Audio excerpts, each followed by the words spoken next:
Hi guys, आइए अब हम लोग freezing point and depression in freezing point के बारे में पढ़ते हैं।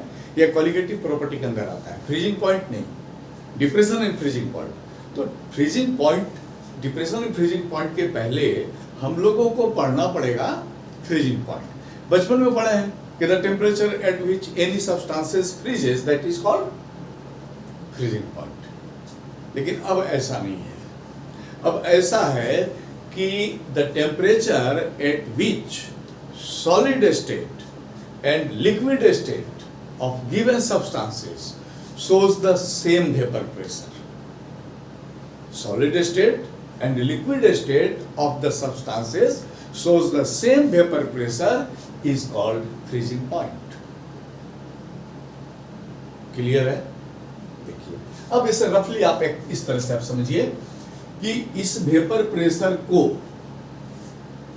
लिक्विड स्टेट और ये सॉलिड स्टेट, ये लिक्विड स्टेट है और ये सॉलिड स्टेट है, दोनों का वेपर प्रेशर सेम है। तो इसका मतलब है कि ये लिक्विड अब फ्रीज हो गया और यहां पर जो फ्रीजिंग पॉइंट है इसको हम लोग T0F बताएंगे। एक रफली आइडिया आप पहले ले लो कि होता क्या है, डिप्रेशन क्यों हो जाता है। अब जब हम नॉन वोलेटाइल सॉल्यूट मिलाएंगे, when non-volatile solute is added to the solvent, that non-volatile solute takes some places in the bulk of the solvent as well as on the surface of the solvent. Therefore, the places from where the vapor is formed, the area from where the vapor is formed decreases. So now, less vapor is formed and vapor pressure decreases. देखिए, अब जैसे ये solution बन जाएगा ना, अब इसका vapour pressure घट गया।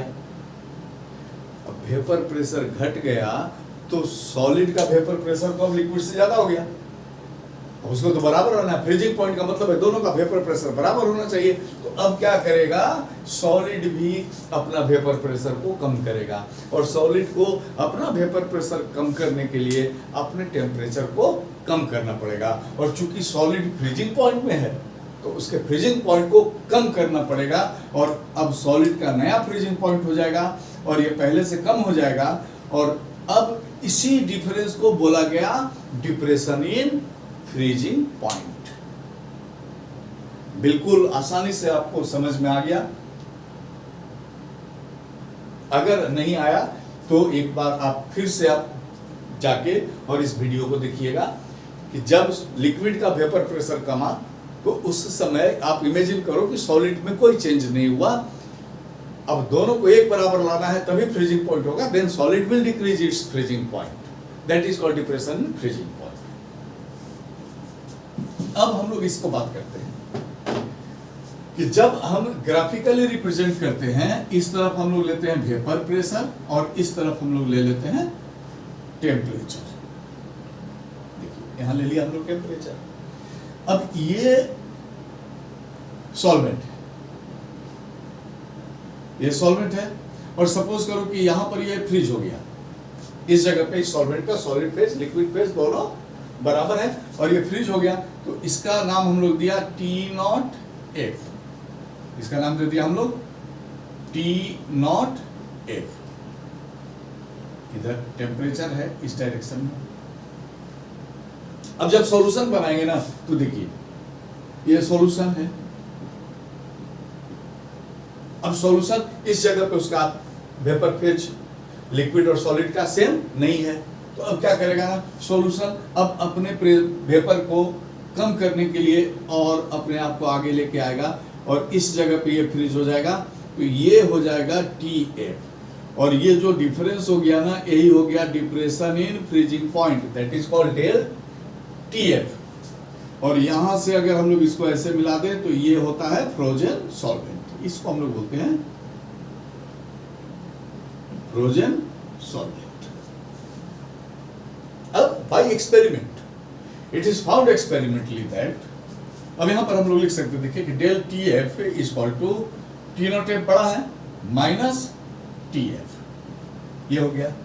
And it is found experimentally that del TF यानी कि depression in freezing point is directly proportional to molar concentration, यानी कि डेल टीएफ ये डायरेक्टली प्रोपोर्शनल हो गया मोलर कंसंट्रेशन का, यानी मोलालिटी का।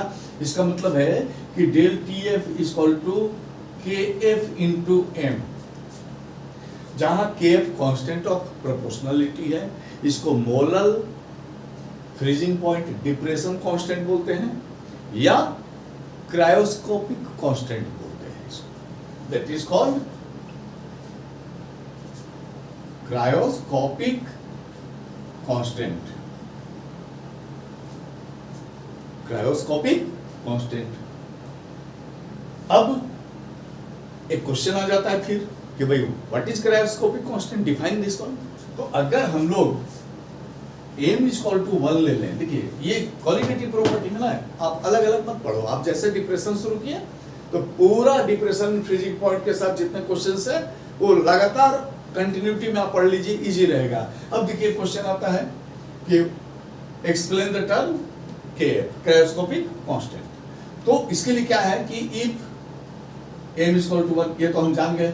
अगर यहाँ m इज इक्वल टू 1 ले लें तो del TF is equal to हो जाएगा केएफ, यानी कि cryoscopic constant is depression in freezing point for 1 molar solution, यानी कि एक ऐसा सॉल्यूशन जिसकी मोलालिटी 1 हो, उस सॉल्यूशन में जो डिप्रेशन इन फ्रीजिंग पॉइंट है that is called cryoscopic constant. Okay, अब एक बात आती है why it is colligative property. हमने बताया ना, फ्रीजिंग पॉइंट नहीं, depression in freezing point is colligative property. तो अगर हम लोग डेल टीएफ को आगे लेके चले तो ये KF into number of mole of solute by mass of solvent in KG, तो डेल टीएफ जो है ये हो जाएगा KF into NP by W A into 1000। अब देखिए del TF depression in freezing point depends on the number of mole of solute, not on the nature of solute, therefore it is colligative property. Clear हो गया। और यहीं से एक और question आता है कि with the help of depression in freezing point calculate the molar mass of solute, यानी कि MB, molar mass of solute. तो यहां तक जब हम जान गए तो इसी को आगे बढ़ाते हैं कि del TF is equal to KF into NB को लिख सकते हैं हम लोग given mass by molar mass into W A into 1000। देखिए एनबी को सिर्फ कर दिया डब्ल्यू बी बाई एमबी, और एमबी को इधर लेके चले गए, एमबी इज इक्वल टू, तो ये हो जाएगा KF into W B into 1000 by del TF into W A, और इस फॉर्मूला पे हम लोग निकाल देंगे molar mass of non volatile solute. अब एक चीज आप ध्यान लीजिएगा न्यूमेरिकल बनाते समय, अपना कॉन्सेप्ट क्लियर रखिएगा कि चाहे डेल टीबी हो, सॉरी डेल केबी हो, यानी केबी, सॉरी डेल केबी नहीं, केबी इबुलियोस्कोपिक कांस्टेंट, या केएफ है, केबी हो या केएफ है, ये किसी भी सॉल्वेंट का प्रॉपर्टी है, ये किसी भी सॉल्वेंट का प्रॉपर्टी है, and it will not change till the solvent remains the same. If solvent will change, then KF और KB must be changed. तो अगर कभी ऐसा न्यूमेरिकल आए ना और KF अगर हम निकाल दिए और सॉल्वेंट उसमें सेम रह गया, सॉल्यूट बदल जाए, उससे हमको कोई मतलब नहीं है, तो KF सेम रहेगा या KB भी सेम रहेगा। ये सॉल्वेंट जब तक हम नहीं चेंज करेंगे ना, न KF बदलता है और न KB बदलता है, और इसका वैल्यू दिया रहेगा आपको न्यूमेरिकल में, या एक दो आपको याद कर लेना पड़ेगा या याद हो जाएगा, न्यूमेरिकल प्रैक्टिस करेंगे तब। Thank you.